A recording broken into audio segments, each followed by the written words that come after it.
ကဲရေကူးကမရောက်တာကြားပါပြီဒီပါမင်္ဂလာပါမင်္ဂလာပါ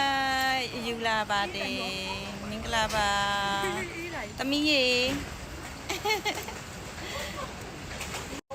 မင်္ဂလာပါလာကဲရေကူးကြမယ်ဒီနားလေးမှာဒီနားလေးဒီမှာရိုက်ကြမယ်တော့မယ်တတရက်ကကြီးမိတော့မယ်ဟိုမှာသမီးရက်ကတော့ဒီမမအိတ်ထဲတာအိတ်ကိုမီကဲဒီနေ့ကတော့ရေကူးကန်ရောက်နေပါတယ်ရှင်တမမီတွေလိုက်ပို့ရင်းနဲ့ပေါ့နော်မမီတွေရောဟမ်မမီတွေရောရေလာကူးကြတာဖြစ်ပါတယ်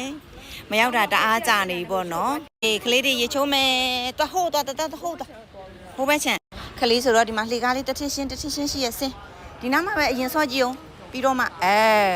ဒီဘက်လှည့်ကြည့်ပါပြောလားပြောတယ်တဲ့โอเคတတဟိုဘက်ထိလဲသွားလို့ရတယ်တတကကျတော့သမီးလေးကဒီနားမှာပဲဆော့ရေမနစ်အောင်လို့ကြိုက်လားမမေရောမမေကချမ်းလို့တဲ့